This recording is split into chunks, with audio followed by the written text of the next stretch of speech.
home in a small space.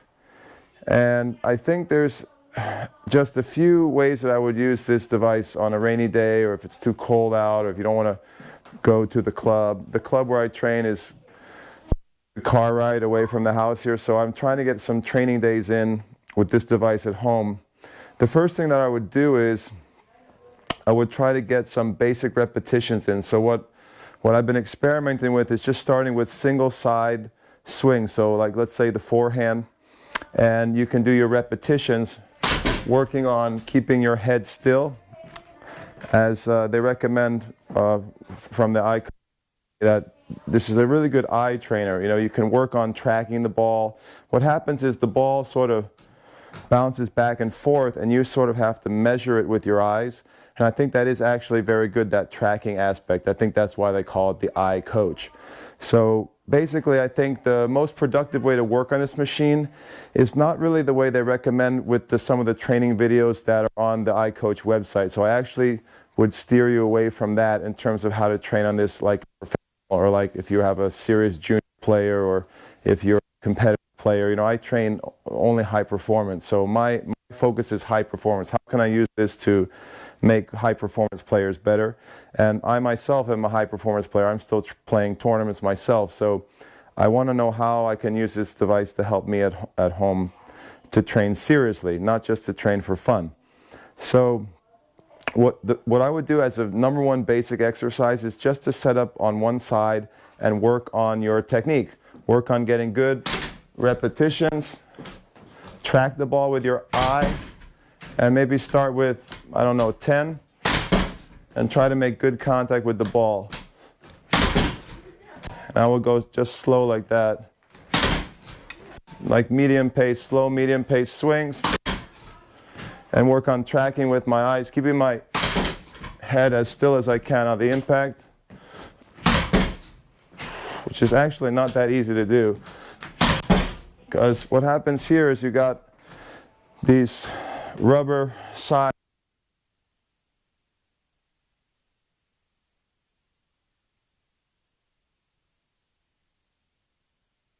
Less of a chance of hitting the frame. The kids in the neighborhood come over and practice. Even for me, as a professional level player, I even sometimes I will hit the frame, and apparently you can bust your strings that way. If you catch the racket the wrong way on the device here, you can break a string automatically. So that hasn't happened to me, but in the insert that came with the box, it did warn that you could break your strings by hitting the device incorrectly. So maybe they made it smaller because it's more of a challenge for the eye. I'm not sure. But you know, when I'm working on this, I definitely feel like if that was a little bigger, it would bring maybe more success. If you had a young kid working on this machine, I think they would hit the frame a lot. They would hit the device a lot. So this is how I would do it. Let's say I would do sets of 10 or 15, maybe 20, and start to get my heart rate up, just working isolated one side. Very, very simple. Working on the technique, whatever I'm working on with my coach. If I'm a student, try to bounce around a little. You shouldn't be standing flat-footed. You work a little bit of footwork. Maybe you could even do like a split step. You get behind the ball this way, come around, work on the spacing. Another thing is, you see, is I'm 6'3", almost 200 pounds, 190, and when I do this thing at medium, even with medium, it moves around a bit. So that's another thing. What I was saying with a friend of mine is, if I'm going to do acceleration work on this, if I'm going to swing full speed, this has to be weighted down with something. So I think I would use some type of sandbag or some type of weight on the edges here, on the frame here, to hold it down. Because another exercise that I'm going to demonstrate for you guys is Spanish racket speed acceleration work in another video. That's the other really useful way that I see that you could use this device. And if I'm going to swing full speed on this thing, I think it's going to go all over the room here. So if you see this speed that I'm working at here, is quite relaxed. It's a very low low intensity swing. But I like the idea of kind of moving around, tracking it with my eyes. See, when this thing starts going like this, it's very good for the eye tracking. I feel that I have to judge it almost like the way I'm judging a ball coming in from the other side. So I like that. So that's working. I got to time it, make my space. You want to have good distance here so you can extend and then make your, your windshield wiper, your finish. Oh, see, that's a good example. So even for me, it's not easy. Sometimes you'll catch a bit of the rubber sides of the equipment here.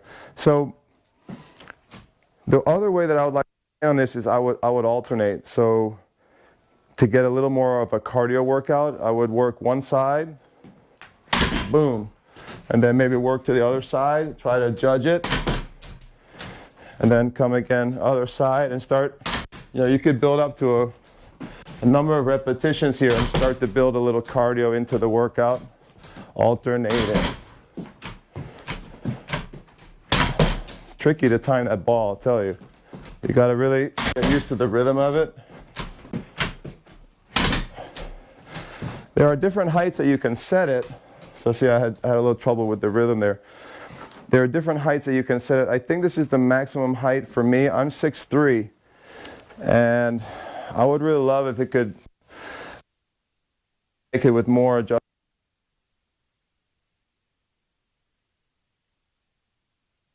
Maybe I could come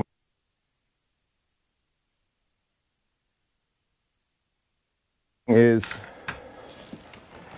see if I can adjust it for you. Yeah, this is the lowest. You see they have these little hex wrenches? There's only two hex wrenches that hold it in place, which I think is actually fine. Very simple design. You have these wing nuts. You have two wing nuts holding the bar in place here. And then you have these two hex wrenches that secure the ball holder, for lack of a better term, this part. And what's kind of cool is the hex wrench also is your adjuster for the weighted plate here. So you're supposed to keep these tight. You're supposed to tighten them every day according to the recommendations, and you're supposed to tighten the wing nuts, but that's it. Like, that's all the maintenance on the machine.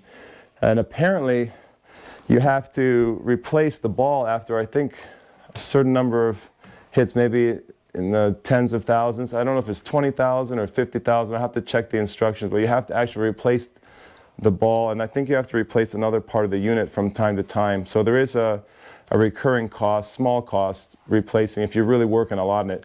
If I'm working on this thing, I think I'm going to have to replace more frequently than just a casual player, because I'm a beast. I'm going to be ripping on this thing, and I think I'm going to wear it down really fast. But here's the other training exercise that I would do as a high performance coach and as a high performance player.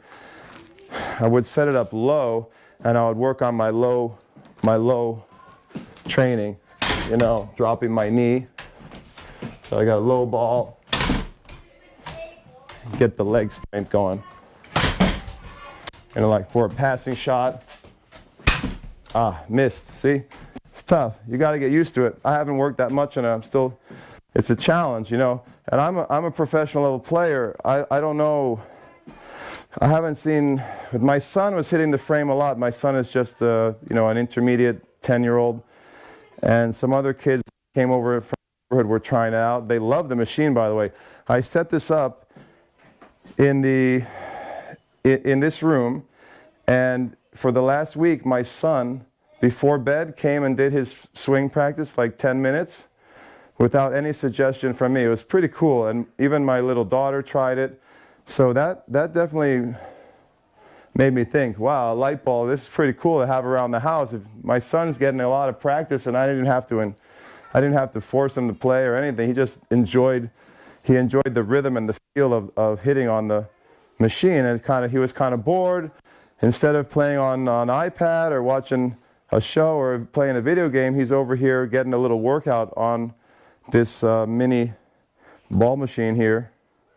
And I thought that was really cool. I thought that was very, very valuable to me. So that was an unintended consequence of just leaving the device out in my house. So that was pretty cool. I'll show you the low setup again. So that's why I said I wish it would go a little lower. Because if I could get it down to here, where, or even here, where you might receive a ball in a match from a slice, that would be best to practice. So it's not quite low enough, but you can still get some of the benefit of dropping your knee and making that pass.